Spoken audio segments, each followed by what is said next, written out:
Well, second video in one day. I'm seeing if I can get the hang of this, so bear with me.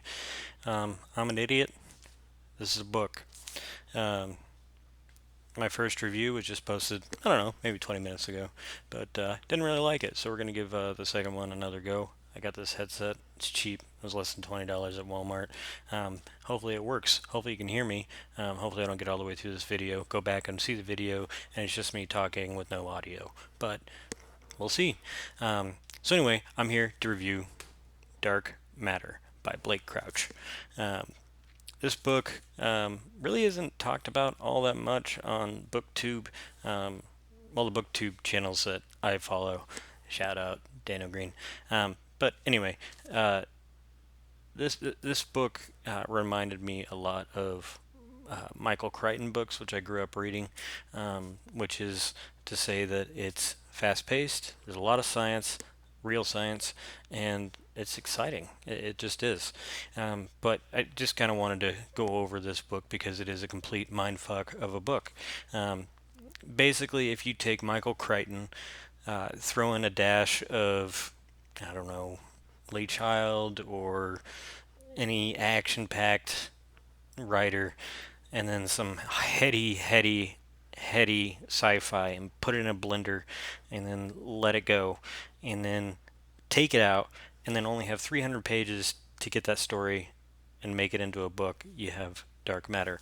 Um, Dark Matter starts out with a guy named Jason. He is a former scientist who um, has a family, has a kid he loves, but in the back of his head, instead of becoming a teacher, he kind of secretly always wanted to be a scientist. I don't know if it's because he wanted to be successful as a scientist, or if he regrets becoming a family man. This all kind of comes up when he walks to a bar to celebrate with a past college buddy of his who got an award for the science findings that he made. And then on his way home from said science meeting, he is kidnapped by a stranger and is held at gunpoint until he goes into this box and enters a reality that has the same people, but is completely different than his own reality. This box basically teleported him to an alternate timeline with a different version of himself. It's really, there's string theories mentioned, things that are way above my head. As Brian Regan once said, I'm more into string cheese theory than I am string theory. But this book is very fast paced. There are tones of apocalyptic despair, all the different realities that are visited in this book through this box that in an alternate timeline Jason created instead of becoming a teacher, is just fascinating. Each individual reality takes up a couple chapters, and each individual reality is completely different from the last. Whether it's a snow bound Arctic wasteland where it's far below zero, or it's an alternate reality where he never got married to his wife and she became the artist she always wanted to be instead of having kids, and then hooking up and doing the nasty with his not wife in said alternate reality, only to watch her get killed. Spoiler, by the way. If you're watching this, you kind of know what this is anyway. So, sorry I spoiled it. I'll write it in the description. But anyway, back to the story. There is just surprise after surprise after surprise in this. The final sequence is just absolutely amazing. He goes from one reality to the next, to the next, to the next, to the next, and by doing so, he creates alternate reality versions of himself. There is a scene in the book where he opens up a chat window and joins a chat with his other Jasons, each one labeled Jason 1 through hundreds, are contacting each other. and all relaying their love and who's going to end up with his wife. It's just completely mind-blowing, and at the end all the Jasons face off against each other, and it's just this monster just battle of just carnage and blood and just mind-blowing. It's like taking LSD and reading a science book, really. But I don't know how Blake Crouch did it. I don't know his merits as a scientist. I don't know if he is like Michael Crichton and actually had a doctorate. But all I know is that he is one of my favorite authors. It was very fast paced. It didn't overstay its welcome. If anything, I think it could have been longer, but if it were longer, it would have slowed down the pace, and that's one of the biggest things I love about this book.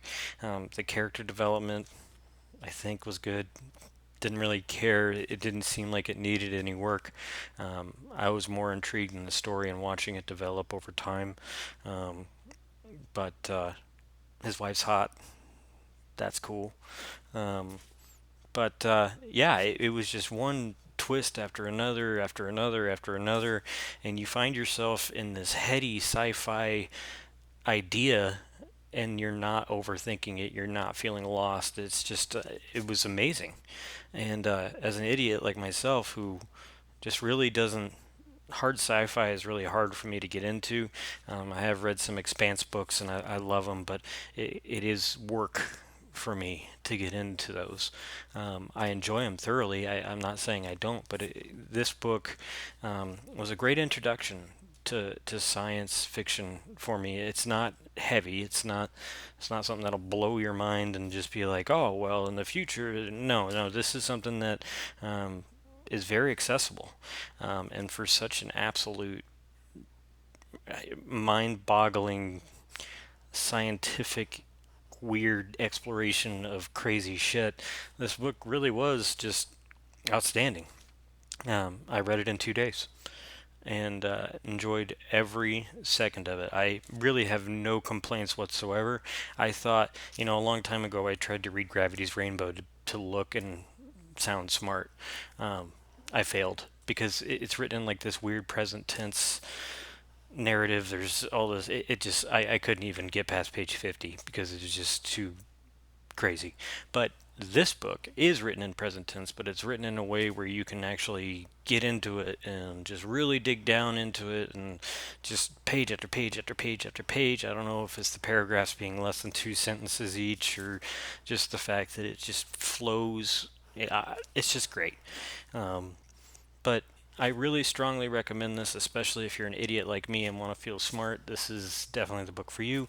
But you know, just I hope you pick this book up because, as you're going to tell from the other reviews I put up on here, I'm kind of obsessed with this author. In the last month, I've read 4 books by him and plan on finishing the Wayward series here in the next week. But he's just he did a duology almost between this and Recursion, which I'm going to review right after this. But the 2 books are just amazingly complex and just out just great, just fucking great. But yeah, if you enjoy this, I guess like and subscribe. Is that what YouTubers do? I don't really care. I'm just trying to try this out for size and see if it works. My laptop still is on top of an Amazon box on top of a bookshelf, and with that, I'm going to bid you farewell. And I don't have an editor, so you're going to see me go and pause the video real quick, and see you next time.